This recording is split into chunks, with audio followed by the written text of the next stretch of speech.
அஞ்சலி ஏய், பயப்படாதடி. என்ன இதெல்லாம்? ஏன்டி இப்படி இருக்க?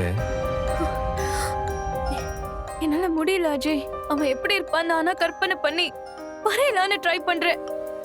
அவன் கிட்ட இருந்து ஏதாவது ஒரு அடையாளத்தை கண்டுபிடிக்கலான்னு திரும்ப திரும்ப ட்ரை பண்ணிட்டே இருக்கேன். ஆனா எதுவுமே ஒர்க் அவுட் ஆக மாட்டேங்குது.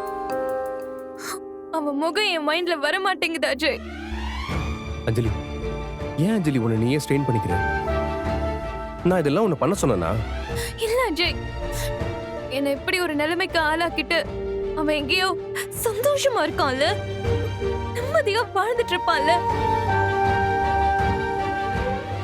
அவனை எதுவுமே பண்ண முடியலையே. ஐயோ, அவனை பனிஷ் பண்ணணும். அஞ்சலி, நீ கொஞ்சம் பொறுமையா இரு. நம்ம கண்டிப்பா அவனை கண்டுபிடிச்சிடலாம்.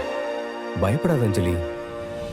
நீ இப்படிலாம் பண்றத பார்த்தா எனக்கு ஒரு மாதிரி பதட்டமா இருக்குடி. எப்ப அவனை கண்டுபிடிச்சு அவன் செஞ்ச தப்புக்கு அவனுக்கு தண்டனை வாங்கி கொடுக்கறோமோ அப்பதான் நான் இந்த கில்ட்ல இருந்து வெளியிலேயே வர முடியும்.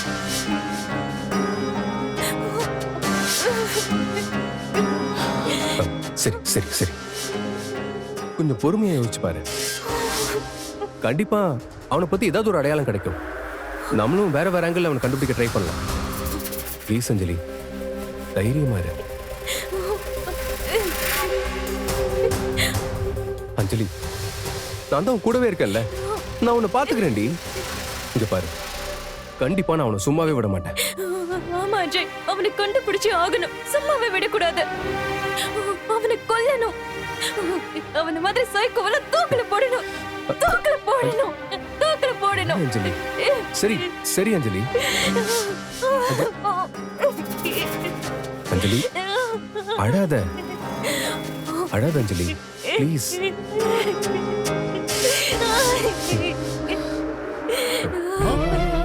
அவனை கொல்லணும் அஜய்.